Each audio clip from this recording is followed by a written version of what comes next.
गुरुर्ब्रह्मा गुरुर्विष्णुः गुरुर्देवो महेश्वरः गुरुरेव परं ब्रह्म तस्मै श्रीगुरवे नमः। समस्तजनकल्याणे निरतं करुणामयं नमामि चिन्मयं देवं सद्गुरुं ब्रह्मविद्वरं सद्गुरुं ब्रह्मविद्वरम्। 94 श्लोक रे आत्मा विषय मीमांसक कौन कहते ता बतौଛନ୍ତି। ଶ୍ଲୋକଟା ପଢିଦେବା, ଅର୍ଥ ଟିକେ ଦେଖିଦେବା, ତାପରେ ଆଜି ମୀମାଂସା ବିଷୟରେ ବିଚାର କରିବା। ମୀମାଂସା ଉପରେ ମୀମାଂସା କରିବା, ରିଏଲି ପୂର୍ବ ମୀମାଂସା। ଓକେ, କାଲି ଆମେ ଦେଖିଥିଲେ ପ୍ରଭାକର ମିଶ୍ର, କୁମାରିଲ ଭଟ୍ଟ ଆଦି ସବୁ ଦି ଦିନ ହେଲା କାହାଣୀ ବି ଦେଖିଥିଲେ। आनंदमय कोशोऽयः आनन्दमयकोशोऽयः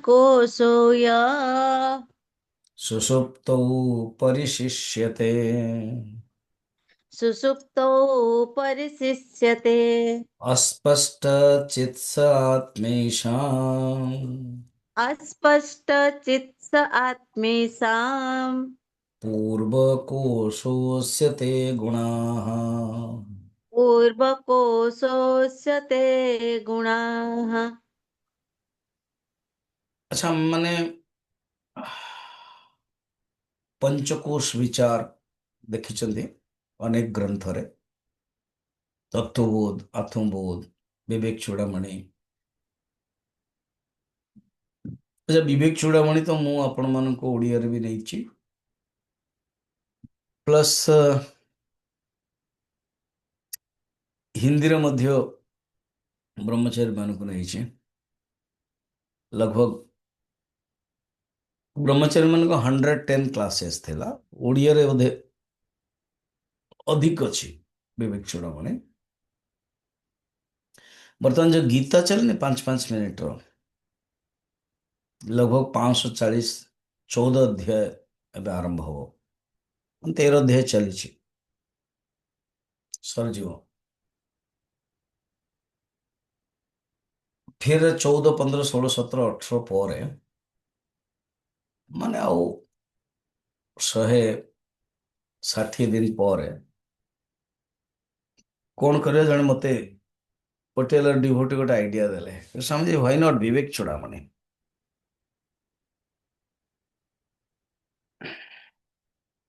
581 श्लोक 581 एमती आप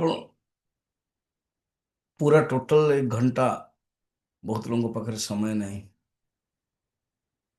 तो गोटे गोटे श्लोक को 5-5 मिनट कहीदे पारे केतले अगर ओ तो गुड। ममता लिखि दी सारे, nice idea, good, thank you for compliments. किंतु जो माने गीता शुणुचंती से माने विवेक चूड़ामणि बुझिपारे। यदि गीता ही शुणु ना 5 मिनट, फिर विवेक चूड़ामणि 5-5 मिनट बुझिपारे 1.5 वर्ष चलो, 365 प्लस आप तेरे जाएगी, है ना। तो अनेक ग्रंथ रे हम माने कोश देखी चले, ये क्वेश्चन देखो बाबा, ये जो आनंदमय कोश ही आत्मा। अच्छा, वेदांत अलग मानुच, बर्तमान वेदांत को हम विचार विचार करूना, करना सी तो अनेक दर्शन र चिंतन कराऊँ। विद्यारण्य को बड़ा चिंतन आम मान को बुझापी कष्ट हो विचारु एवं तांको लेखनी मुनरे केते भावंत 1500 श्लोक लेखिबा। ଆଉ ସେଇ ସମୟରେ କିଛି କମ୍ପ୍ୟୁଟର ନଥିଲା, ଲ୍ୟାପଟପ୍ ନଥିଲା, ସିଷ୍ଟମାଟିକ, କମ କଥା। ଆଉ ବିଚାର ମଧ୍ୟ ଏତେ ସୁନ୍ଦର ଦଉଛନ୍ତି। ଆମେ ସେ ବିଚାରକୁ ବୁଝିପାରୁନା, ତାଙ୍କର ବିଚାର ତାଙ୍କର ବାହାରୁଛି। ତ କହୁଛନ୍ତି ଏ ଯୋଉ ପାଞ୍ଚଟା କୋଷକୁ, ତା ପୂର୍ବରୁ ଆମେ ବେଦାନ୍ତ ସାରରେ ମଧ୍ୟ ଦେଖିଥିଲେ, ଅନ୍ନମୟ କୋଷ ଅନ୍ନ ହିଁ, ମୟ କୋଷ ଶରୀରକୁ ହିଁ ଆତ୍ମା ବୋଲି ମାନନ୍ତି, ପ୍ରାଣକୁ ବି ଆତ୍ମା ମାନନ୍ତି। ଏ ଅପର ଚାର ବାକ ମନୋ ମନୋ ହିଁ ଆତ୍मा ବୋଲି ମାନନ୍ତି, ये भी चार वाक। बस विज्ञानमय जो बुद्धि, ये बौद्ध धर्म आसीगला। बारंबार कहुचे बौद्ध दर्शन रे ଯେତେବେଳେ ଧର୍ମ ବି କୁହାଯାଉଛି ଦର୍ଶନ ହିଁ ବୁଝିବା। ଧର୍ମ ଶବ୍ଦ ବହୁତ ପ୍ରସିଦ୍ଧ इसलिए କୁହାଯାଉଛି। वेदांतरे धर्म कम यूज हुए, दर्शन जो विचार। तो बौद्ध दर्शन चारिटा: योगाचार, क्षणिक विज्ञानवाद, माध्यमिक शून्यवाद, स्वातंत्रिक वैभाषिक। प्रथम प्रथम ये नौ नाम डिफिकल्ट लगुला, धीरे धीरे जानिले माने कॉमन है जो। अभी जब प्रश्न उपनिषद काली नौले ता पूर्व नौले, एटलिस्ट आपण मान तो शुणुचंद के जण, थैंक्स टू यू। आपण माने उत्तर दे परिबेनी कारण मोर दरवाजा बंद। आपण प्रवेश करि परिबेनी, मु आपनको भीतर प्रवेश करूची। ओके समझ, वेरी गुड। जदि आपण मो भीतर प्रवेश करूछने तो एमाने जो ऑफलाइन रे डिवोटीज आछन आंसर दउछने, ओ तान कहउथल thanks, at least you are giving answers. तर कारण कण, कहीं ना रेगुलरली शुणुचने, रेगुलर शुणिले ऑटोमेटिक आंसर आसियो। तो विज्ञानवाद बौद्ध धर्म आसीगला, विज्ञानमय कोश को से मानुचंदे हैला। फिर तांको भीतर जो माध्यमिक शून्यवाद, विवेक चुड़ामणि रे भी बड़ा सुंदर रही कि मु पंचकोश को जतबले निराकरण करुचे, मु तो देखुची खाली पियाज भलिया, पियाजर चोपा जतबले बाहर करदवा खाली जण अनुभव होचे। ସେଇଠି ବିବେକ ଚୂଡ଼ାମଣି କହିଲା, ଆରେ ବାବା କିଏ ଜାଣୁଛି ତୁମେ ଖାଲି ବୋଲି? ଜାଣିବା ଲୋକ ତ ଜାଣୁଛି ନା, ମୁଁ କିଛି ଦେଖୁନି। ଗୋଟେ କମର ମାନେ ଘରେ ସବୁ ରୁମ ଥିଲା, ମାନେ ଜିନିଷ ପତ୍ର ଥିଲା, ସବୁ ହଟେଇ ଦେଲ ତ କହିବ ନାଇଁ ଖାଲି। କେମିତି ଜାଣିଲ? ତମେ ତ ସେ ଭିତରେ ଥିବ ନା, ବା କମରାରେ ବାହାରେ ବି ଥାଅ, ତମେ ହିଁ ଜାଣୁଛ ଖାଲି ବୋଲି। ତ ଖାଲିକୁ ଜଣେ ଜାଣିବା ଦରକାର, ଦି ନୋୟର ଅଫ ଦି ଖାଲି। ହଁ ହେଲା। तो शून्यवाद के अंदर नहीं, शून्य आत्मा शून्य। वर्तमान आनंदमय कोश को आत्मा, ये मीमांसक मान मानुछते, specially Prabhakar and Kumarila Bhatt already दी दिन हेन कथबार्ता होचने। मुझे श्लोकटा को नौचे, तापर मु प्रवेश करी मीमांसा रे।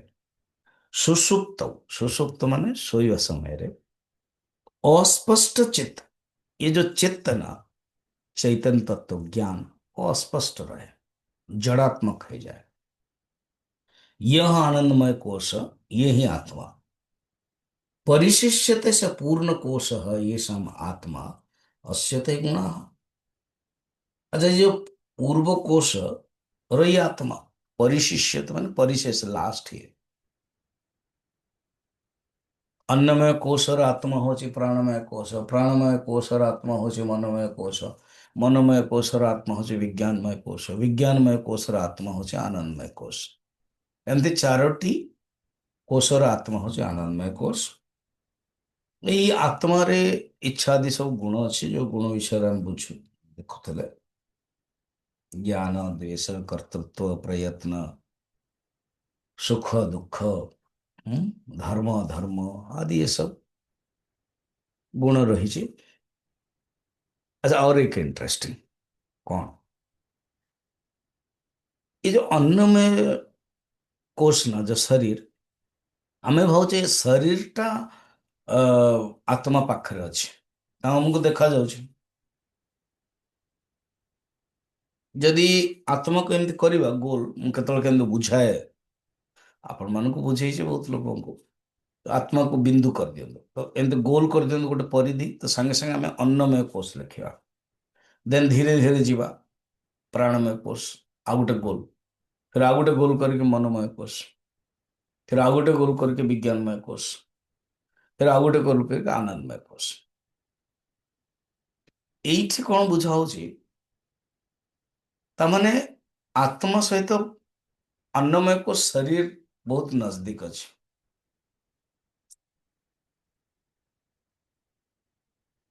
ଏଇ ଯୋଉ ଚାର୍ଟଟା ଆମେ ମୁଁ ବତେଇଲି ଆପଣଙ୍କୁ, ଆପଣ ଯଦି ନୋଟବୁକ୍ ଥିବ କରିଦିଅନ୍ତୁ, ନଚେତ୍ ମନରେ ଭାବନ୍ତୁ। ଇଏ ସ୍ଥୂଳ ଦୃଷ୍ଟିରୁ ଅନ୍ନମୟ କୋଷଟା ସ୍ଥୂଳଟା ଦେଖାଯାଉଛି, है ना? ପ୍ରାଣମୟ କୋଷ ଦେଖାଯାଉନି, ତାପରେ ପରେ ପରେ ହେଲା, ତାମାନେ ସ୍ଥୂଳରୁ ସୂକ୍ଷ୍ମ ଗଲେ, ସେଇ ଦୃଷ୍ଟିରୁ ଅନ୍ନମୟ କୋଷ ସ୍ଥୂଳ, ତାପରେ ସୂକ୍ଷ୍ମ, ତାପରେ ସୂକ୍ଷ୍ମ, ଏମିତି। ଆଚ୍ଛା, ଏ ଜ୍ୟାମିତିର ଅନୁସାରେ ମଧ୍ୟ ଦେଖୁନାହାନ୍ତି, ଯୋଉ ପରିଧି ଛୋଟ ହେଲା କୋଉଟା ଅନ୍ନମୟ କୋଷର, ନିଶ୍ଚୟ ହବ ଛୋଟ। ତାପରେ ଯୋଉ ପ୍ରାଣମୟ କୋଷ ଆଉ ଟିକେ ବଡ ହେଲା, ତାର ଅର୍ଥ କଣ କହୁଛନ୍ତି, ବ୍ୟାପକ, ସୂକ୍ଷ୍ମ। ଗୁରୁଦେବ କହନ୍ତି ଇଂଲିଶରେ, ଦି ସଟଲିଟି ଡିପେଣ୍ଡସ୍ ଅପନ୍ ଇଟ୍ସ ପରଭିସନେସ୍, ବା ପରଭିସନେସ୍ ଡାଇରେକ୍ଟଲି ପ୍ରପୋର୍ସନାଲ ଟୁ ସଟଲିଟି। ଅର୍ଥାৎ ଯିଏ ଯେତେ ସୂକ୍ଷ୍ମ ହବ ନା, ସେ ସେତେ ବ୍ୟାପକ ହବ। ପୃଥିବୀ ସ୍ଥୂଳ, ପୃଥିବୀ ଠାରୁ ବ୍ୟାପକ ହଉଛି 3 ଗୁଣ ଅଛି, ଆମେ ଜୋଗ୍ରାଫିରେ ପଢୁଛୁ, ତେଣୁ ସୂକ୍ଷ୍ମ ମଧ୍ୟ ବ୍ୟାପକ ହେଲା। ପାଣି ଠାରୁ ଜଳ, ମାନେ ଏଇ ପୃଥିବୀ ଠାରୁ ଜଳ ହଉଛି ବ୍ୟାପକ 3 ଗୁଣ, ସୂକ୍ଷ୍ମ ଏବଂ ବ୍ୟାପକ ଦୁଇଟା ଯାକ କନେକ୍ଟେଡ। ଜଳ ଠାରୁ ଅଗ୍ନି, ସୂକ୍ଷ୍ମ ଏବଂ ବ୍ୟାପକ। ଅଗ୍ନି ଠାରୁ ବାୟୁ, ସୂକ୍ଷ୍ମ ଏବଂ ବ୍ୟାପକ। ବାୟୁ ଠାରୁ ସୂକ୍ଷ୍ମ ଏବଂ ବ୍ୟାପକ ଆକାଶ।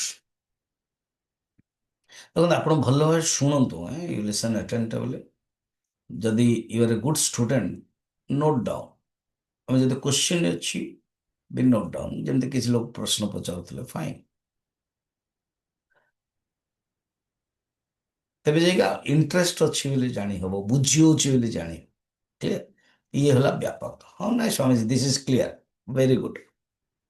ସେମିତି ଅନ୍ନମୟ କୋଷ ଶରୀରର ସୂକ୍ଷ୍ମ, ପ୍ରାଣମୟ, ଏଣୁ ପ୍ରାଣମୟଟା ବ୍ୟାପକ, ଏବଂ ଅନ୍ନମୟ ଯୋଉ ଶରୀର ଅଛି, ହୁଁ, ଇଏ ଆର ଯୋଉ ଅଙ୍ଗ ଅଛି, ତା ପୂର୍ବରୁ ଆମେ ଦେଖିଥିଲେ ନା, ଆତ୍ମା ବିଷୟରେ ଯୋଉ ବିଭୁ କହନ୍ତି, ମଧ୍ୟମ ପରିମାଣ କହନ୍ତି ଜୈନ ଧର୍ମର।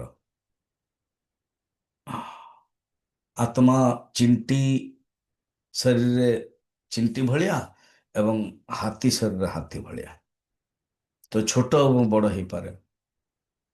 ଏହା ବିଷୟରେ ବିଚାର କରିଥିଲେ।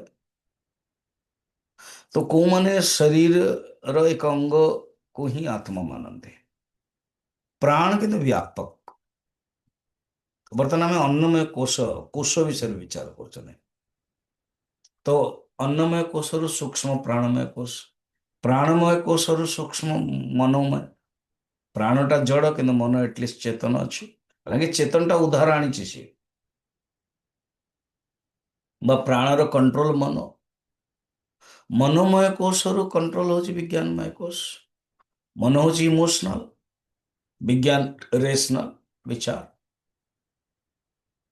ସେ କେବଳ ଆପଣଙ୍କ ମନ ଥିବ ଶୁଣିବା ପାଇଁ ପଞ୍ଚଦଶୀ, କିନ୍ତୁ ବୁଦ୍ଧି ଯଦି ନଥିବ ନା, ବୁଝି ହବନି। ମୁଁ ମୋର ଜୀବନର ବର୍ତ୍ତମାନ ମାନେ ଅନଲାଇନ ପରେ, ଅନଲାଇନ ଏଇ ଯୋଉ କୋଭିଡ ପରେ ଯୋଉ କ୍ଲାସ ହେଲା, ବହୁତ ଲୋକ ପରିଚିତ ହେଲେ, ସ୍ପେଶାଲି ଭୁବନେଶ୍ୱରରେ ବହୁତ ଅନଲାଇନରୁ କନେକ୍ଟେଡ ହେଲେ। ମୁଁ ଯେତେବେଳେ ଏଇଥର ମୁଁ ରାମ ମନ୍ଦିର ପ୍ରବଚନ ଦେଇପାରିଲିନି, ବିଜି ଥିଲି, କିନ୍ତୁ ସନ୍ଧ୍ୟାବେଳେ ପହଞ୍ଚିଲା ପରେ ମୁଁ ଅ, କଳ୍ପନା ଘର ପ୍ରବଚନ ଦେଇଦେଲି, ଏବଂ କିଛି ଡିଭୋଟିସ୍ ତାର ଯୋଉ କନେକ୍ଟେଡ ଅଛନ୍ତି ଆସିଥିଲେ। ଆଇ ୱାଜ୍ ହ୍ୟାପି, ସେ ଯାହା ହଉ ବ୍ୟବସ୍ଥା କରିଦଉଛନ୍ତି, କିଶୋର କଳ୍ପନା ଏଣ୍ଡ ତାଙ୍କ ପୁଅ କୀର୍ତ୍ତି ବହୁତ ହସ୍ପିଟାଲିଟି ବି କରିଦଉଛନ୍ତି ସମସ୍ତଙ୍କ ପାଇଁ। ତ ମୁଁ ଦେଖିଲି ବହୁତ ଲୋକ ଫାର୍ଷ୍ଟ କ୍ଲାସ୍ ଯେତେବେଳେ ନେଲି ବହୁତ ଲୋକ କନେକ୍ଟେଡ ହେଲେ, ଆସନ୍ତି ଭେଟନ୍ତି, ଦେନ୍ ଧୀରେ ଧୀରେ ଏଇଟା ତ ନିୟମ ଅଛି, କିନ୍ତୁ ସେମାନେ କନେକ୍ଟେଡ ରହୁନାହାନ୍ତି ପ୍ରବଚନରେ କଣ୍ଟିନ୍ୟୁଟି। ଯଦି କାହାର SMS ହ୍ୱାଟ୍ସଆପ ଆସୁଛି, ମୁଁ କହିଲି ଆର୍ ୟୁ ଆଟେଣ୍ଡିଂ କ୍ଲାସ୍? ହଁ ୟେସ୍ ୟେସ୍ ୟେସ୍। ଦେନ୍ ମୁଁ ପଠେଇ ଦଉଛି ଲିଙ୍କ, ବାସ୍ ଗୋଟେ ଦି ଦିନରେ। ସେଥିପାଇଁ ମୁଁ ପ୍ରାୟ ଦେଖେ କି କौन ଆଟେଣ୍ଡ କରୁଛି କौन ଆଟେଣ୍ଡ। ରେଗୁଲାରିଟି ଇଜ ଏ ବହୁତ ମହତ୍ ଗୁଣ। ରେଗୁଲାର ସ୍ୱାମୀଜୀ ଆମେ ଆପଣଙ୍କର ଶୁଣୁନୁ ଅନ୍ୟଙ୍କର ଶୁଣୁଛୁ, ଭେରି ଗୁଡ୍, ଓକେ। କାରଣ ଏ ଶ୍ରଦ୍ଧା ତ ପର୍ସନାଲ ଜିନିଷ ନା।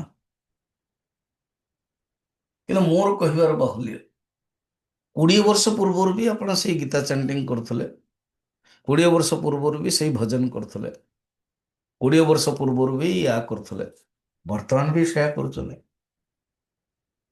ଫିର ବେଦାନ୍ତରେ ଆସିବେ କେବେ? ବିଚାର କେବେ କରିବେ? ନା ନା ମୁଁ ଏଇ ସମୟରେ ନା ପୂଜା କରୁଛି ସ୍ୱାମୀଜୀ, ମୁଁ ସମୟ ଦଉନି। ଆରେ ବାବା, ପୂର୍ବରୁ ବି ପୂଜା କରୁଥିଲେ, ତାମାନେ ଆପଣ ପୂଜାକୁ ମନା କରୁଛନ୍ତି କରିବା ପାଇଁ? No I don't. जड़े औरतें डिवोटी बारंबार मत पहुंचाते, स्वामी जी आप पूजा के लिए मना करते हैं तो मैं पूजा बंद कर दूं? बोले नहीं, बंद मत करना, क्योंकि अल्टीमेटली वो मेरा मैं ही कारण बन जाऊंगा। तुम बोलोगे कि स्वामी जी ने मना कर दिया, तुम्हारा अपनी तरफ से हट जाना चाहिए। ନାଇଁ ନାଇଁ ସ୍ୱାମୀଜୀ, ମୁଁ କେବଳ ଆପଣଙ୍କ ଭଳିଆ ଧୂପ ଦୀପ ଫୁଲ ପ୍ରସାଦ ଦେଇଦେବି, ଆଉ ଗାଧ ପାଧ କରିବିନି ଭଗବାନଙ୍କୁ। ତ ମୁଁ ହଠାତ୍ ଭାବିଲି ଗାଧ ପାଧ କରିବିନି ମାନେ ମୁଁ ମୁଁ ଆଉ ଗାଧେଇବିନି ବୋଲେ, ଆରେ ଶରୀର ପାଇଁ ଆବଶ୍ୟକ, ନ ତ ଏଇ ଜୈନ ଧର୍ମର ବା ସନ୍ନ୍ୟାସୀ ମାନେ ଯୋଉମାନେ ମହିଳାରେ ଅଛନ୍ତି ସେମିତି ଆସିବ, ବା ଭିକାରୀ ମାନେ ଗନ୍ଧ ଆସିବ ସେଇ ଶରୀରର। କାରଣ ଏଇ ଅନ୍ନମୟ କୋଷ ନା, ଅନ୍ନଟାକୁ ଯେମିତି ରଖିଦେଲେ ପଚି ଯାଉଛି ଗନ୍ଧ ହେଇଯାଉଛି, ସେମିତି ଏଇ ଶରୀରଟା ହବ। ଶରୀରକୁ ସଫା ଆଦି ରଖିବାକୁ ପଡିବ। ତେଣୁ regularity is a great thing. ଯାହା ପ୍ରତି ଆପଣଙ୍କର ଶ୍ରଦ୍ଧା ଅଛି ରେଗୁଲାର, କିନ୍ତୁ ଆପଣଙ୍କୁ ବିବେକ କରିବାକୁ ପଡିବ କି ମୁଁ 25 ବର୍ଷ ପୂର୍ବରୁ ଏହା ଥିଲି, ବର୍ତ୍ତମାନ ଯଦି ଗୋଟେ ସୁଯୋଗ ମିଳୁଛି ମତେ ପଞ୍ଚଦଶୀ ଶୁଣିବା ପାଇଁ, ପ୍ରଶ୍ନ ଉପନିଷଦ ଶୁଣିବା ପାଇଁ, ହ୍ୱାଇ ନଟ୍? ମୁଁ କାହିଁ ଏହା ଶୁଣିବିନି? କାହିଁକି ମୁଁ ଅ, ଅଳସୁଆ ବା ବୁଦ୍ଧିକୁ ମୁଁ କହିବି କି ମୁଁ ବୁଝିପାରୁନି ବୋଲି? ଆରେ 20 ବର୍ଷ ପୂର୍ବରୁ ସିନା ବୁଝିପାରୁନଥାନ୍ତ। ଇଫ୍ ୟୁ ଆର୍ ଇନ୍ ସାଧନା, ବିବେକକୁ ବିଚାର କରୁଛ, ତାହେଲେ କାହିଁ ବୁଝିପାରିବନି? ତମେ କରୁନ କିଛି।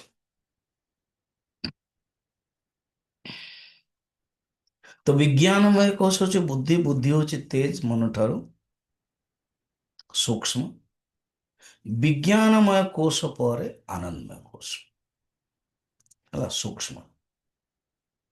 ତେଣୁ ସୂକ୍ଷ୍ମ ଦୃଷ୍ଟିରୁ ବ୍ୟାପକ ଯଦି ବୁଝେଇବାକୁ ଗଲେ, ବ୍ୟାପକ ମାଇଲେ ଏଇ ଚାର୍ଟରେ ସୂକ୍ଷ୍ମ ବୁଝେଇ ହବନି। ମୁଁ କଣ କହିବା ପାଇଁ ଚାହୁଁଛି ଭଲରେ ଶୁଣନ୍ତୁ। ବ୍ୟାପକ ଜଣେ ବିନ୍ଦୁ କଲେ, ଆପଣ ଅନ୍ନମୟ କୋଷକୁ ରାଉଣ୍ଡ ମାରିଲେ ପରିଧି, ଦେନ୍ ପ୍ରାଣମୟ କୋଷ, ଦେନ୍ ମନୋମୟ କୋଷ, ଦେନ୍ ବିଜ୍ଞାନମୟ କୋଷ, ଦେନ୍ ଆନନ୍ଦମୟ କୋଷ। ତେଣୁ ବ୍ୟାପକ ଦେଖାଇଲା। ବ୍ୟାପକ ଦୃଷ୍ଟିରେ ଏଟା ଠିକ, କିନ୍ତୁ ନଜଦିକ ଦୃଷ୍ଟିରୁ ଆତ୍ମାର ନିକଟ, ଆମକୁ ଲାଗୁଛି ଆତ୍ମାର ନିକଟ ହଉଛି ଅନ୍ନମୟ କୋଷ, କାରଣ ଏମିତିଆ ଚିତ୍ରଟେ କରିଦେଲେ, ଏବଂ ଆନନ୍ଦମୟ କୋଷ ପତା ନାହିଁ କୁछ ବହୁତ ଦୂରରେ ଅଛି, ଆମେ ତାକୁ ପାଇପାରୁନୁ। No no no no no, ନିକଟ ଦୃଷ୍ଟିରୁ ଆନନ୍ଦମୟ କୋଷ ହଉଛି ସବୁଠାରୁ ନିକଟ। ଉଲ୍ଟା କରିଦିଅନ୍ତୁ, ଆତ୍ମା ସହ ନିକଟ ଦୃଷ୍ଟିରୁ ଦେନ୍ ଆଗ କରିବେ ଆନନ୍ଦମୟ କୋଷ, ତାପରେ ବିଜ୍ଞାନମୟ କୋଷ, ତାପରେ ମନୋମୟ କୋଷ, ତାପରେ ପ୍ରାଣମୟ କୋଷ, ତାପରେ ଅନ୍ନମୟ କୋଷ। ଓ ଇଜ ଇଟ୍ ସୋ? ୟେସ୍, ନିକଟ ଦୃଷ୍ଟି। କାରଣ ଆତ୍ମାର ସବୁଠାରୁ ନିକଟ ହଉଛି ଆନନ୍ଦମୟ କୋଷ, କାରଣ ଆତ୍ମାର ସେଟା ଆତ୍ମା ବି ଅଛି ପ୍ଲସ୍ ଅଜ୍ଞାନ ଅଛି, ଆଉ ସୂକ୍ଷ୍ମ ବ୍ୟାପକ। ଏବେ ସେଇ ଚାର୍ଟରେ ମଧ୍ୟ ଦେଖିଥିଲେ ବ୍ୟାପକ, ଅର୍ଥାତ୍ ଯିଏ ଯେତେ ବ୍ୟାପକ ସିଏ ସେତେ ନିକଟ ହବ ନା। ଆକାଶକୁ व्यापक कह जाଉଛି 13 चैप्टर में भगवान माने दौଛନ୍ତି कारण से व्यापक आकाशात सूक्ष्मात तो जी जेते व्यापक से सेते आत्मा निकट हो आत्मयशम पूर्वकोशस्य ते गुणाः अर्थात पूर्वकोश कौन विज्ञानमय कोश मनोमय कोश प्राणमय कोश अन्नमय कोश रो ये आत्मा एवं ये आत्मार इच्छा आदि सब गुण अच्छे अन्य विज्ञानमय आनंदमय अंतरः पंचदश रे कह जाइए अत विज्ञानमय अस्य आनंदमय ये कहगला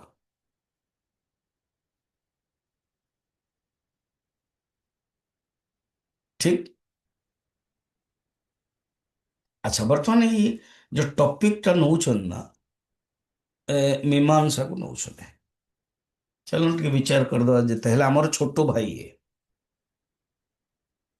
मीमांसा विषय मु बर्तन जति समय समय जीव मीमांसा छटा दर्शन ना आस्तिक बर्तमान नास्तिक ऊपर नहीं हो ही गला चार्वाक दर्शन जैन दर्शन वैभाषिक स्वातंत्रिक योगाचार माध्यम ये ही गला छोटा नास्तिक एगेन अर्थ वेद को स्वीकार न करियो आस्तिक जो माने वेद को स्वीकार करुछबे बर्तमान एठी मीमांसा दर्शन रो विचार करछने ए कुमारिल भट्ट एंड प्रभाकर ता विषय टिके विचार करियो अच्छा ये जो छोटा दर्शन ना न्याय दर्शन वैशेषिक दर्शन सांख्य योग एंड पूर्व मीमांसा जगत 5 नंबर कहवा एवं वेदांत को ब्रह्मसूत्र को उत्तर मीमांसा कहगला पूर्व एंड उत्तर जीवन रे मध्य कर्म आदि भोग आदि उपासना ये पूर्व तापर उत्तर रामचरितमानस रे मध्य उत्तर कांड अर्थात सब जिस प्रश्न हेले एटा हेराउछ उत्तर एमती भी अर्थ सारा जीवन रो पूर्व भाग तो ये उत्तर भाग जीवन रे जमते यौवन अवस्था और ये वृद्ध अवस्था होचे उत्तर भाग वृद्ध अवस्था is not a number it is not a old age but it is the combination by experiences divinity जी जेते वृद्ध हेलाने ना बुढ़ा ही गलाने ना it is experience a rich he is rich in experiences सेमते उत्तर कांड माने जीवन रे ही गला बहुत सारा जीवन पूर्व ही गला और ये उत्तर है सूर्यर एग्जांपल रे अस्त बोली कहबानी बरम तो एक मैच्योरिटी है ठीक तो पूर्व मीमांसा एटा उत्तर मीमांसा पूर्व मीमांसा को कर्म मीमांसा मध्य कहा जाए धर्म मीमांसा मध्य अर्थात वो धर्म जिज्ञासा एवं ये जो पूर्व मीमांसा जो दर्शन देले उपनिषद पर ही दर्शन हुए हाँ? छोटा जो दर्शन 5 नंबर दर्शन ये जैमिनी ऋषि देले वेद व्यास जी को शिष्य थे काली कही थी बोधे ये जो जगन्नाथ कथा आदि सब जैमिनी ही लिखिछने मीमांसार अर्थ मीमांसते अनया इति मीमांसा विचार एनालिसिस जिज्ञासा विचार पूर्वक तत्व निर्णय तक कहते मीमांसा मन धातु इच्छा विचार कर समीक्षा मीमांसा ये मीमांसा रो सांख्य योग न्याय वैशेषिक ये जो चट्टा ना ये समान तंत्र मीमांसा मैंने मध्य तो आपको पूर्व मीमांसा कर्म मीमांसा या धर्म मीमांसा कहा जाए जो ब्रह्मसूत्र ताको उत्तर मीमांसा ज्ञान मीमांसा ब्रह्म मीमांसा कहा जाए अम्मान कर जो मीमांसा उत्तर मीमांसा ବ୍ରହ୍ମସୂତ୍ର ବି କହନ୍ତି, ବ୍ରହ୍ମ ମୀମାଂସା। ଉତ୍ତର ମୀମାଂସାରେ ଯୋଉ ଗ୍ରନ୍ଥ ଅଛି ସୂତ୍ର 555, ସେଇଠି ଅଥାତୋ ବ୍ରହ୍ମ ଜିଜ୍ଞାସା କୁହାଯାଏ। ଏ ଯୋଉ ପୂର୍ବ ମୀମାଂସା ର ଯୋଉ ଲେଖକ ହଉଛନ୍ତି ମୁଁ ମାନେ ଜୈମିନି ସୂତ୍ର, ଟିକେ ଓଭରଅଲ୍ ଆଇଡିଆ ମାଲୁମ ହେବା ଦରକାର। ବେଦବ୍ୟାସଙ୍କ ଶିଷ୍ୟ ଏବଂ ଇଏ ईशा पूर्व अन्य आचार्य ମଧ୍ୟ ହେଲେ ଶବର ସ୍ୱାମୀ, ସେକେंड सेंचुरी एडी, नहीं नहीं ये भी पूर्व बीसी। कुमारिल भट्ट ଏବଂ ପ୍ରଭାକର ମିଶ୍ର ये ସେଇ ପରମ୍ପରାରେ ଆସିଲେ। कुमारिल भट्ट ରିଲ ଗୁରୁ, ପ୍ରଭାକର ମିଶ୍ର ହଉଛନ୍ତି ଶିଷ୍ୟ। 700 AD ର ଏଡି ହବାନି, କାହିଁକି ନା କୁମାରିଲ ଭଟ୍ଟ ସହିତ ଶଙ୍କରାଚାର୍ଯ୍ୟ ଭେଟ ହେଇଥିଲା। अब इतिहास दृष्टिରୁ ଶଙ୍କରାଚାର୍ଯ୍ୟଙ୍କୁ ମଧ୍ୟ ସେଇ 500 କହନ୍ତି, but really it is BC. Mandan Mishra Prabhakar Mishra Kumarila भट्टଙ୍କର ମଧ୍ୟ ଶିଷ୍ୟ। मुरारी मिश्र, चिन्ना स्वामी, पट्टाभी स्वामी ଏବଂ ମଡର୍ଣ୍ଣରେ ସ୍ୱାମୀ ଦୟାନନ୍ଦ, ଯୋଉ ଆର୍ଯ୍ୟ ସମାଜ ନା ଦୟାନନ୍ଦ, ସେ ମଧ୍ୟ କର୍ମକାଣ୍ଡକୁ ବେଦକୁ ହିଁ ମାନୁଥିଲେ। ମନ୍ତ୍ର ବ୍ରାହ୍ମଣୟୋ ବେଦ, ଉପନିଷଦକୁ ପ୍ରକ୍ଷେପ କହନ୍ତି। ଯେମିତି ଆପଣ କୌଣସି ସିନେମା ୟା କିଛି ଦେଖୁଛନ୍ତି, ମଝିରେ ଆଡଭର୍ଟାଇଜମେଣ୍ଟ ଦେଖୁଛନ୍ତି ନା, କମର୍ସିଆଲ ବ୍ରେକ୍ କହୁଛନ୍ତି ଉପନିଷଦ ଇଜ ଏ କମର୍ସିଆଲ ବ୍ରେକ୍। କେମିତି ନା, ଏତେ ବଡ଼ ଯଜ୍ଞ ଚାଲୁଛି 6 ଘଣ୍ଟା 7 ଘଣ୍ଟା 8 ଘଣ୍ଟା, ତ ମଝିରେ ଯୋଉ ରିସେସ ହୁଏ ନା, ସେତେବେଳେ ବ୍ରହ୍ମା ମାନେ ଯୋଉ ଯଜ୍ଞର 4 ଜଣ ଅଛନ୍ତି ତାଙ୍କୁ କୁହାଯାଏ କିଛି ଗୋଟେ ଉପଦେଶ ଦିଅ। ଦେନ୍ ସେ ଉପଦେଶ ଦିଅନ୍ତି, ତାହା ହିଁ ଉପନିଷଦ ହେଇଗଲା। ଇଟ୍ ଇଜ ନଥିଙ୍ଗ, ମେନଲି ବେଦ ଏବଂ ର ମନ୍ତ୍ର ବ୍ରାହ୍ମଣ ମେନ୍ है। ଉପନିଷଦ ହଉଛି କମର୍ସିଆଲ एड ଯେମିତିଆ, ଏମିତି କହନ୍ତି। ତ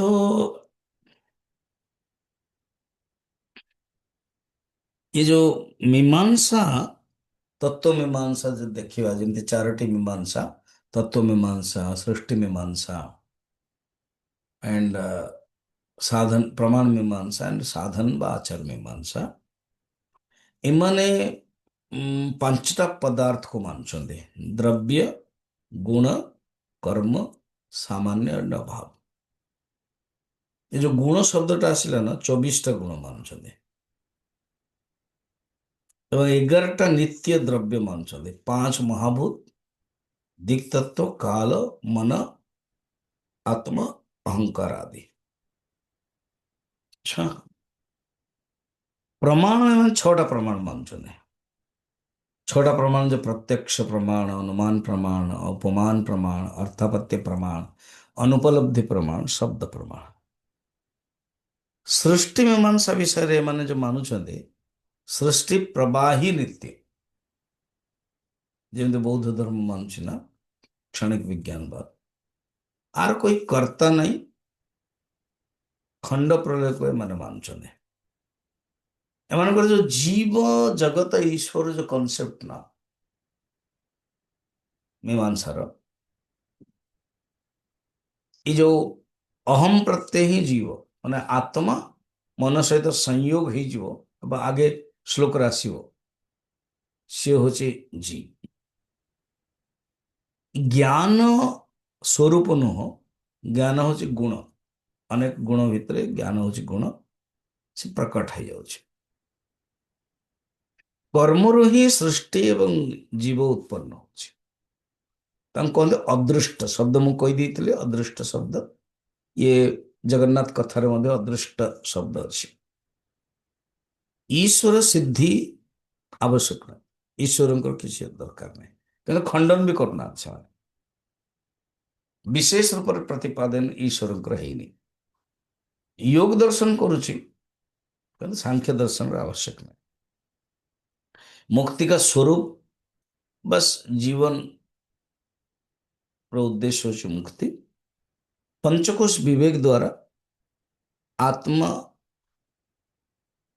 ଶରୀର ଠାରୁ ଅଲଗା। ଏଇ ଜ୍ଞାନ ହିଁ ମୁକ୍ତି। ସତ୍ତା, ନିତ୍ୟତା, ଜ୍ଞାନ, ଶକ୍ତିମତା, ଆତ୍ମାର ନିଜ ରୂପ। ମୋକ୍ଷ ଦଶାରେ ଆତ୍ମାର ସଦରୂପରେ ନିତ୍ୟ ହେଇକି ଦ୍ରବ୍ୟ ରୂପ ନିର୍ବିଶେଷ ଅବସ୍ଥାରେ ପହଞ୍ଚାନ୍ତି। ଏ ଯୋଉ ଆଚାର ମୀମାଂସା, ସାଧନ ମୀମାଂସା ହଉଛି ବେଦ ନିର୍ଦ୍ଦେଶିତ ଯୋଉ କର୍ମ କରିବା, ସତ୍କର୍ମ କରିବା, ବୈରାଗ୍ୟ ହେଇକି ନିବୃତ୍ତି ପ୍ରଧାନ କର୍ମକୁ ଅନୁଷ୍ଠାନ କରିବା। ଆଉ ପ୍ରାୟଶ୍ଚିତ କର୍ମ, ନୈମିତ୍ତିକ କର୍ମ ଆଦି କରିବା, ନିଷେଧ କର୍ମ ନ କରିବା। କର୍ମ ମୀମାଂସାର ମୁଖ୍ୟ ବିଷୟ ହଉଛି କର୍ମ। ସତ୍କାର୍ଯ୍ୟବାଦ କୁହନ୍ତି। कार्य कारण समय समवाय संबंध निषेध କରିଛନ୍ତି। ହେଲା ଓକେ। ତ ଏଇପରି ଭାବରେ ଆମେ ଟିକେ ଦେଖିଲେ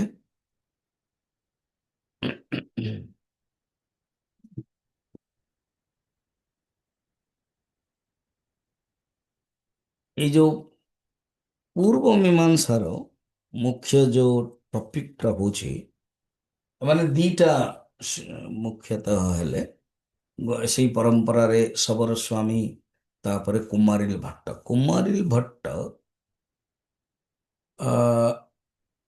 ଆତ୍ମାକୁ ପ୍ରଜ୍ଞାନ ଘନ କହୁଛନ୍ତି, ଯୋଉଟାକି ବେଦାନ୍ତ ସାରରେ ମଧ୍ୟ ଆସୁଛି। ଏବଂ ପ୍ରଭାକର କହୁଛନ୍ତି ନାଇଁ, ଆତ୍ମା ହଉଛି ଅଚିତ ରୂପ, ଜଡ଼। ଏଟା ଅଲରେଡି ଆମେ ଦେଖି ସାରିଲେଣି। କେମିତି ପ୍ରମାଣ ସେ କହୁଛନ୍ତି, ଦେଖ ବାବା, ଯେତେବେଳେ ନିଦ୍ରାରେ ଆମେ ଶୋଇବା, ସେ କିଛି ଜଣା ପଡୁନି। ଇଏ ତାର ସ୍ୱରୂପରେ ଯାଉଛି। ସେ और ବ୍ୟବହାରରେ ଜ୍ଞାନଟା ଗୁଣ ମନ ସହିତ ସମ୍ବନ୍ଧ ହେବାରୁ ତାର ଗୁଣଟା ସେ ଆସୁଛି। କିନ୍ତୁ କୁମାରିଲ ଭଟ୍ଟ କହୁଛନ୍ତି ନା ନା ନା, ଜ୍ଞାନ और अज्ञान ये ଦିଟା ଯାକ, ପ୍ରକାଶ ଅପ୍ରକାଶ, ଦିଟା ଯାକ ସ୍ୱରୂପ। କୁମାରିଲ ଭଟ୍ଟ ଏହା କହୁଛନ୍ତି। ଏ କଥାଟାକୁ ବର୍ତ୍ତମାନ ଶ୍ଲୋକରେ ଚାଲିଛି। ମୀମାଂସା ତତ୍ତ୍ୱରେ ଏହା ବୁଝାଉଛନ୍ତି। ସେ ଆତ୍ମା ବିଷୟରେ ଯେତେବେଳେ ବୁଝାଉଛନ୍ତି, ସେତେବେଳେ କହୁଛନ୍ତି ଦେଖ, ଦିଟା ଯାକ ଆବଶ୍ୟକ, ଦିଟା ଯାକର ଅନୁଭବ। ସୁଷୁପ୍ତି ରେ ଜଡ଼ ସ୍ୱରୂପ, ଯୋଉଟା ପ୍ରଭାକର କହିଲେ, ଜଡ଼ ସ୍ୱରୂପ କୁ ଜାଣୁଛି କେମିତି? କିଏ? ଚେତନ। ବେଦାନ୍ତ ମଧ୍ୟ କହୁଛେ। ତ ବେଦାନ୍ତ ଆତ୍ମାର ସ୍ୱରୂପ ହିଁ ଚେତନ କହୁଛି। କିନ୍ତୁ ମୀମାଂସା କୁମାରିଲ ଭଟ୍ଟ କହୁଛନ୍ତି ନାଇଁ, ଏଇଟା ଗୁଣ। ପ୍ରଭାକର ବି କହୁଛନ୍ତି। ପ୍ରଭାକର ଏବଂ କୁମାରିଲ ଭଟ୍ଟର ଫରକ, ପ୍ରଭାକର କହୁଛନ୍ତି ସୁଷୁପ୍ତିରେ ଜଡ଼ ସ୍ୱରୂପ, ଜାଗ୍ରତ ଅବସ୍ଥାରେ ଚେତନ ଆସିଯାଉଛି। କୁମାରିଲ କହୁଛନ୍ତି ସୁଷୁପ୍ତିରେ ବି ଜଡ଼ ବି ଅଛି, ଚେତନ ବି ଅଛି, ଦିଟା। ହଁ। ତ ବର୍ତ୍ତମାନ ଯୋଉ 95 ଶ୍ଲୋକରେ, ତ 94ରେ କଣ କହିଲେ? ये जो आनंदमय कोश से ही आत्मा। अच्छा, विज्ञानमय कोश, आनंदमय कोश, कुमारिल भट्ट गोटे ही मानुଛନ୍ତି।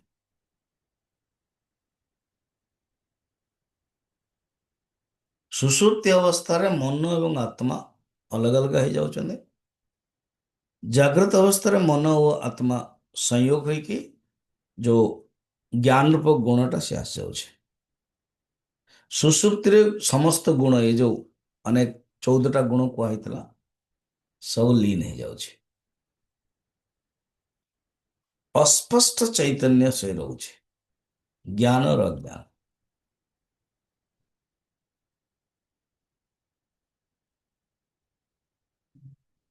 ଏ କଥାଟା କୁହାଯାଇଛି। ଠିକ ଅଛି। ତ ଆନନ୍ଦମୟ କୋଷରୁ ଇଚ୍ଛା ଆଦି ଯୋଉ ଜାଗ୍ରତ ଅବସ୍ଥାରେ ଉତ୍ପନ୍ନ ହଉଛି କେବଳ ତାକୁ ଗୁଣ ରୂପରେ। 95ରେ କିଏ କହୁଛନ୍ତି ଆତ୍ମାକୁ ଆପଣମାନେ ଚିତ୍ ଏବଂ ଅଚିତ୍ କହୁଛନ୍ତି, ଜ୍ଞାନ ଏବଂ ଅ, ଅଜ୍ଞାନ, ଚୈତନ୍ୟ ଏବଂ ଜଡ଼ କହୁଛନ୍ତି। କେମିତି କହୁଛନ୍ତି ଆପଣ? ହଁ ଶୁଣ, 95ରେ ଗୂଢ଼ଶ୍ଚୈତନ୍ୟମତ୍ପ୍ରେକ୍ଷ୍ୟ गूढं चैतन्यमुत्प्रेक्ष्य जडबोध स्वरूपता जडबोधस्वरूपता आत्मन ब्रुवते भट्टाः आत्मनो ब्रुवते भट्टः चिदुत्प्रेक्षुत्थितस्मृतेः। चिदुत्प्रेक्षोत्थितस्मृतेः। भट्टाः, भट्टा माने कुमारिल भट्ट, कुमारिल भट्टर अनुयायी भट्टा। वेदांत वैदांतिकाः, मीमांसा मीमांसिकाः, न्याय न्यायिकाः, सांख्य सांख्ययाः, एमते वैशेषिकाः, भट्टाः गूढ़ं चैतन्य उत्प्रेक्ष्य सुषुप्तिरे अं, कौन आत्मार चैतन्यर उत्प्रेक्षा करिकी आत्मा चित्त बोध एवं अचित उभय रूप वर्णन कर। उत्प्रेक्षा माने कल्पना। तो सुषुप्ति रे कौन हुए किसी जानी हुए नहीं, जमते प्रभाकर कही। କିନ୍ତୁ ଏଇଠି କହୁଛନ୍ତି ନାଇଁ, ଜାଣି ଯଦି ହୁଅନ୍ତାନି ତ ଫେରେ ଉଠିଲା ପରେ ତ ମନୁଷ୍ୟ କାହିଁକି ଜାଣୁଛି? ତାମାନେ ଜ୍ଞାନ ସ୍ୱରୂପ ଚୈତନ୍ୟ ସ୍ୱରୂପ ବି ଅଛି। ତେଣୁ ଭାଟ୍ଟାଃ ଗୂଢ଼ଂ ଚୈତନ୍ୟ ଉତ୍ପ୍ରେକ୍ଷ, ଉତ୍ପ୍ରେକ୍ଷ କଳ୍ପନା, ପ୍ରୋଜେକ୍ସନ, ବିଚାର କରିକି ଆତ୍ମାକୁ ଜଡ଼ବୋଧ ସ୍ୱରୂପତାମ୍ ବ୍ରୁବତେ। ସ୍ପଷ୍ଟମ କ୍ଲିୟର। ଆତ୍ମା ଜଡ଼ ଏବଂ ବୋଧ ସ୍ୱରୂପ, ପ୍ରଜ୍ଞାନ ଘନ ଏବ। आत्मा दी जगत जड़ एवं चेतन स्वरूप। ओके, केमते प्रमाण कौन? आपण जड़ कहीं कहते ना, जड़ एथि कौचे मनुष्य जो शोचे ना किसी जानी पारने, सेटा हूँ जड़। अच्छा, फिर चेतन स्वरूप कहीं कहते जो उठी जाऊे उत्थित स्मृति चेद उत्प्रेक्षा, जो उठी जाऊे से स्मरण हो चेतन रोचे। तो मैंने दीटा जाक अच्छे, चिद्रूपता अचिद्रूपता। प्रश्न थिला ना, चित्तन अचित माने चैतन मान चेतन, अचित माने जड़। आत्मा पूरा जड़ एवं चेतन उभय आत्मा माने बुझाऊं। सुसुप्ति जो से उठुचे स्मरण हो ना नहीं, मु बढ़िया शोई कि जना नाथला, जो किसी जना नाथला से जड़, मु बढ़िया शोई मु स्मरण होची से चेतन। तेणु आत्मा जड़ एवं चेतन उभय रूप, उभयात्मिका।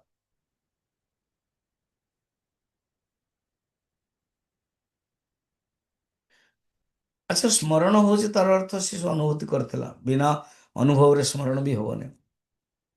आपण कौन से गोटे जगटा को स्मरण करने कह तो अनुभव करते तब जाकि स्मरण करेंगे। ज्ञात होता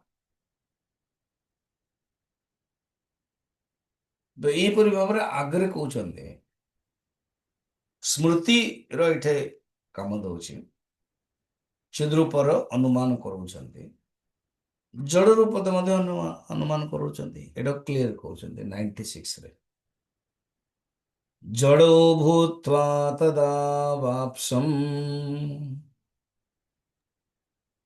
जोडो भूत्वा तदा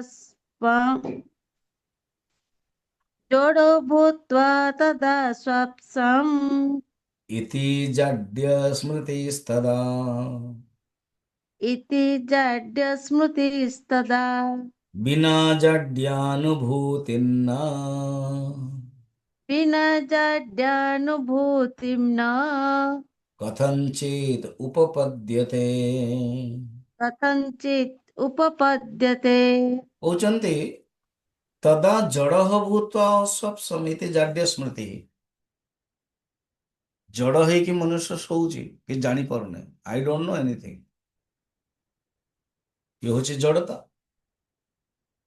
ଏବଂ ଜଡ଼ର ସ୍ମୃତି ବିନା ଜଡ଼ତା କି ଅନୁଭୂତି ହବନି। ତାମାନେ ଜଡ଼ଟାକୁ ଅନୁଭୂତି ବି କରାହଉଛି, ତାମାନେ ଚେତନ ବି ଅଛି। ତାକୁ ଦିଟା ଯାକ ରହୁଛି। ଆତ୍ମାରେ ଦିଟା ଯାକ ଲକ୍ଷଣ ରହୁଛି, ଜଡ଼ତା ଏବଂ ଚେତନତା। ଯେତେବେଳେ ମନୁଷ୍ୟ ନିଦରୁ ବାହାରୁଛି ନା, ସେ ଫାଷ୍ଟ କହୁଛି ମୁଁ କିଛି ଜାଣିନଥିଲି ଶୋଇଲି, ତାର ଅର୍ଥ ଜଡ଼ତା। ଏବଂ ସେ ଜଡ଼ତାର ସ୍ମୃତି ଯେତେବେଳେ ସେ କହୁଛି ମୁଁ ଜାଣିନଥିଲି, କେମିତି ଜାଣିଲୁ? ତାମାନେ ଅନୁଭୂତି, ଚେତନତା। ତ ଦିଟା ଯାକ ହଉଛି ଜଡ଼ତା, ଚେତନତା। ଇଏ ହଉଛି ଆତ୍ମାର ଲକ୍ଷଣ।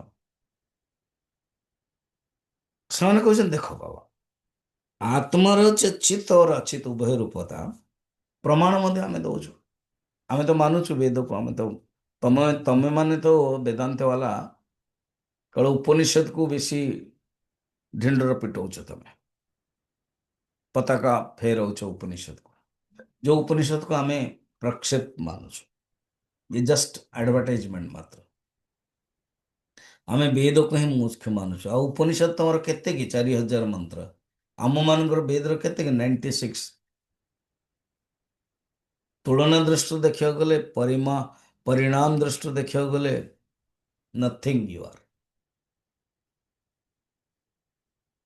ପ୍ରମାଣ ଆମ ମାନଙ୍କର ବେଦ। ତମେ ବେଦ ଯୋଉ ପ୍ରମାଣ କହୁଛ, ଯୋଉ ଆସ୍ତିକ, ଦେଖ ପ୍ରମାଣ ଅଛି, ଉପନିଷଦରେ ଅଛି। ଆଚ୍ଛା, ହଁ। ବୃହଦାରଣ୍ୟକ ଉପନିଷଦରେ ତମମାନଙ୍କର ଯୋଉ ଉପନିଷଦ ହିଁ ଆମେ ଏକ୍ଜାମ୍ପଲ ଦଉଛୁ। କଣ ନା, ଦ୍ରଷ୍ଟାର ଯୋଉ ଦୃଷ୍ଟି ଶକ୍ତି କେବେ ବିପରିଲୋପ ହବନି। ଏ କଥାଟା ବର୍ଣ୍ଣନା ଅଛି। ଦ୍ରଷ୍ଟୁଃ ଦୃଷ୍ଟେଃ ବିପରିଲୋପଃ ବିଦ୍ୟତେ ଅବିନାଶତ୍ୱାत्। କେବେ ବି ହବନି ବିପରିଲୋପ। ଏ କଥାଟା କହୁଛନ୍ତି। ପୁରା ଡାଇରେକ୍ଟ 97ରେ ଆଣୁଛନ୍ତି। द्रष्टु दृष्टेरलोपश्च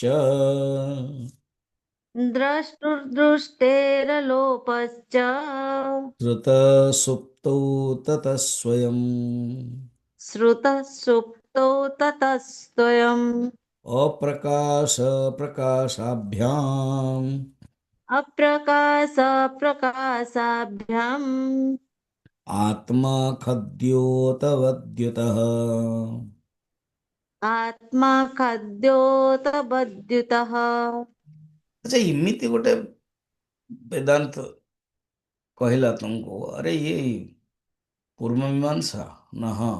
ना, ये कुमारिल भट्टा, हाँ हाँ। ତମେ ପ୍ରକାଶ ଏବଂ ଅପ୍ରକାଶ, ଜଡ଼ ଏବଂ ଚେତନ ଦିଟା ଯାକ ଗୋଟେ ଜାଗା ଆତ୍ମାରେ ରହୁଛି କହୁଛ। ହଁ, ୟେସ୍। ଇଏ ବିରୋଧାଭାସ ନୁହଁ। ମାନେ ମାନେ ପ୍ରକାଶ ଓ ପ୍ରକାଶ, ଇଏ ବିରୋଧାଭାସ। ବେଦାନ୍ତରେ ଆମମାନେ କହୁ, ଶଙ୍କରାଚାର୍ଯ୍ୟ ଭାଷ୍ୟରେ କହୁଛନ୍ତି ତମ ପ୍ରକାଶବତ୍ ବିରୋଧୀୟ। ପ୍ରକାଶ ଆଉ ଅନ୍ଧକାର ବ୍ୟବହାରରେ ବି ଦେଖୁନ, ଯୋଉଠି ଅନ୍ଧକାର ଅଛି ସେଠି ପ୍ରକାଶ ନାହିଁ, ଯୋଉଠି ପ୍ରକାଶ ଅଛି ସେଠି ଅନ୍ଧକାର ନାହିଁ। ତ ଆତ୍ମାରେ ଦିଟା ଯାକ କେମିତି ରହିବ?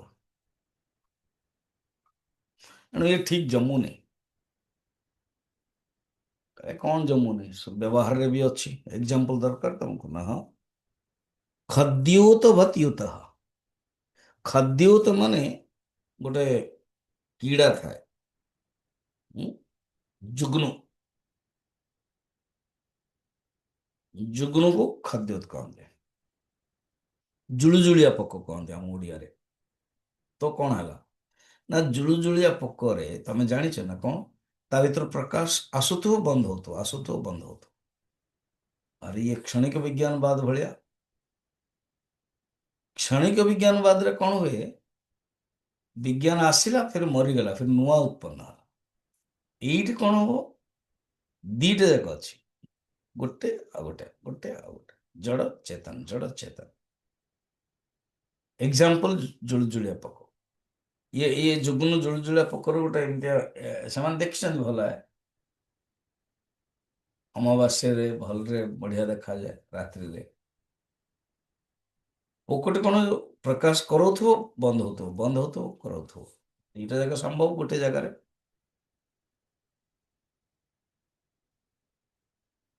ଆଉ ଯୋଉ ଉପନିଷଦରେ କହିছে ଦ୍ରଷ୍ଟେ ହେ ଦ୍ରଷ୍ଟୋ ବିପରିଲୋପ ନ ବିଦ୍ୟତେ ବିନାଶିତ୍ଵ, ଏ ଅବିନାଶୀ ଆତ୍ମା ଯୋଗୁ ହୁଏନି ନାହିଁ। ନ ସୁଷୁପ୍ତିରେ ଜାଡିଏ ସତ୍ତା ହବ, କିନ୍ତୁ ଅନୁଭବ ତ କରିବ ନା ତାକୁ। ତେଣୁ ଆତ୍ମା ଯୁଗ୍ନ ଭଳିଆ, ଜୁଳୁଜୁଳିଆ ପୋକ ଭଳିଆ, ଦିଟା ଯାକ ଅଛି। ଏଇଟା ତମ ମାନ। ଆଚ୍ଛା। ହୁଁ। ସେଇଠି ବସିଥିଲା ସାଂଖ୍ୟ ମତ। ସାଂଖ୍ୟ ତନ୍ତ୍ର ଦୃଷ୍ଟିରୁ ଏ ଚାରି ଜଣ ସବୁ ସମାନ, ପାଞ୍ଚ ଜଣ। ନ୍ୟାୟ, ବୈଶେଷିକ, ସାଂଖ୍ୟ, योग एंड मीमांसा। ସାଂଖ୍ୟ ମତେ କହିଲେ କି କଣ ଏ ସବୁ ତମେ ବୁଝଉଛ, ଇଏ ସମ୍ଭବ ନୁହଁ। ଆତ୍ମା ଚିଦ୍ରୂପ, ଆମେ ଚିଦ୍ରୂପ ମାନୁଛୁ। ଆଚ୍ଛା। 98 ନିରଂଶସ୍योभयात्मत्वम् निर निरंशस्योभयात्मत्वम् न कथन न कथञ्चित् घटिष्यते, न कथञ्चित् घटिष्यते। तेन चिद्रूप एवात्मा तेन चिद्रूप एवात्मा इत्याहुः सांख्य विवेकिनः। इत्याहुः सांख्य विवेकिनः। देखो फर्स्ट तो आत्मा अंश रहित, अवयवर, जड़ चेतन उभय रूप संभव नुह। विवेकिनः सांख्याय माने विवेक करते, विवेक प्रधान। वेदांत होची विचार प्रधान, एमाने विवेक प्रधान। निरंशस्य उभयात्मिक कथंचित न घटिष्यति, ये निरंश आत्मा रे उभयात्मक भवने आमे आत्मा को चिद्रूप मानुछ। संख्या आत्मा चिद्रूप। अच्छा। आत्मा अवयव हेले सिना ये सब हबो, आत्मा अवयव नुह, अंश नुह। तुम जो जड़ चेतन सब मिसे कहूच, ये नुह। आत्मा न तो अचित रूप जड़, न कि चिद रूप, किंतु चैतन्य रूप। एमाने कहउछन संख्यां प्रकुर्वते चैव प्रकृतिं च प्रचक्षते, चतुर्विंशति तत्वानि तीन संख्या प्रकृतिताः। आमे सांख्य दर्शन विषय रे बर्तमान किछि विचार करदवा, फिर काली मध्ये विचार करिया भला है ना। एबे टिके कारण एमाने कोन कहउछन, सांख्य दर्शन रो जो आचार्य होचंदे से कपिल मुनि।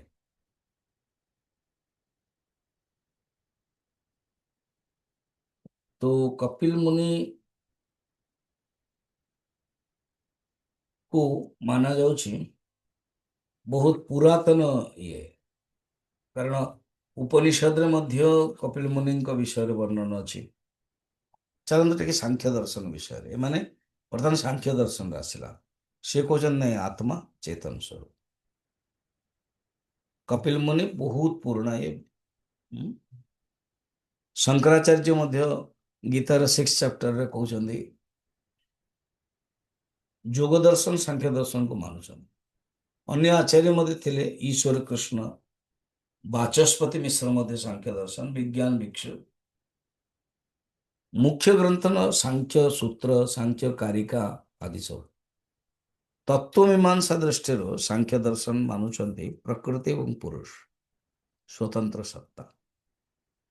ପୁରୁଷ ଶୁଦ୍ଧ ଚୈତନ୍ୟ ସ୍ୱରୂପ, ସ୍ୱତଃ ସିଦ୍ଧ ଅବିନାଶୀ ସତ୍କୁଟସ୍ଥ। ସେଥିପାଇଁ ସେ କହୁଛନ୍ତି ନାଇଁ ତମେ ଯଦି ଦିଟା ମାନୁଛ ନା ଆମେ ନାହିଁ, କିନ୍ତୁ ପୁରୁଷ ଦ୍ରବ୍ୟାତ୍ମକ ଜ୍ଞାନ ଶକ୍ତି ରୂପ ଭୋକ୍ତା ସୁଖୀ ହେବା ପାଇଁ ଚାହେଁ। କିନ୍ତୁ ସାଂଖ୍ୟ ଦର୍ଶନରେ ଆତ୍ମାକୁ ଆନନ୍ଦ ସ୍ୱରୂପ ମାନେନି। ପ୍ରକୃତି ତ୍ରିଗୁଣାତ୍ମିକ ବିଷୟରେ ଏ ସାଂଖ୍ୟ ଦର୍ଶନରେ ପ୍ରକୃତି ବିଷୟରେ ବହୁତ ବଢିଆ ବର୍ଣ୍ଣନା। ସତ୍ୱଗୁଣ ରଜଗୁଣ ତମଗୁଣ, ପ୍ରକୃତି ପ୍ରକୃତି ବିକୃତି ବିକୃତିକୁ ଆମେ ପରେ ବିଚାର କରିବା। प्रकृति प्रवाही नित्य, प्रकृति एक पुरुष अनेक, पुरुष प्रकृतिर दृष्टा। प्रमाण दृष्टि तीन प्रमाण प्रत्यक्ष अनुमान शब्द प्रमाण। सृष्टि मीमांसा केमती मानुचंदी? प्रकृति सृष्टिर कारण, सृष्टि प्रकृति का कार्य, तो प्रकृति प्रकृति नंबर वन, फिर सात प्रकृति विकृति। अच्छा, महतत्व अहंकार दुई एवं पंच तन्मात्रा, ये हूँ प्रकृति विकृति। फिर 16 विकृति, 5 ज्ञानेन्द्रिय, 5 कर्मेंद्रिय, मन एवं स्थूल महावत, ये हूँ विकृति। एक मिसई देले 24 है। प्रकृति नंबर वन, प्रकृति विकृति 7 एवं विकृति 16। माने जीव जगत ईश्वर विषय कौन मानुचंदे ना सृष्टि अनादि, यार कोई कर्ता नियंता नहीं, एणु माने ईश्वर मानते निरीश्वरवाद। माने सृष्टि प्रकृति का ही परिणाम। जीव ही पुरुष, जीवर अनेक कर्मर परिपाक जो भोग करे एवं प्रकृतिर साम्य अवस्था से स्थिति रे पहुंच जाए। मुक्तिर स्वरूप कौन? पुरुष जिते वैराग्य प्राप्त करिवो, ये प्रकृति धर्म निवृत्त हो, शुद्ध चैतन्य अवस्थित पड़ो। आचार संहिता बस दैहिक स्तर पर नैतिक जीवन, जैविक स्तर पर कर्म मीमांसा सारा सिद्धांत अष्टांग योग ये सब प्राप्त करवा उचित। ये हूँ सांख्य दर्शन। तो सांख्य दर्शन रो कपिल मुनि जोटा कि हमें, अच्छा कुछ लोग कहते ये जो भागवत रे जो सांख्य अवतार भगवान का अवतार, ये और ये अलग अलग लगुच भी है। हम्म। तो यहीपरि भाव में सांख्य दर्शन जो कहते नहीं बाबा, ये जो तुम दीटा जो मानुच ना सेटा आम मानू। तुम आत्मा चैतन्य स्वरूप तुम जो कह जो तुम तो गुण मानुच, पूर्व मीमांसा को कट कर लागे है। तो एमती सांख्यर अर्थ है कि देखा जाए तो संख्या आसची 24 तत्व, इसलिए संख्या ठीक ताको आउरी टिके डिटेल हम माने टिके सांख्य दर्शन विषय विचार करिया।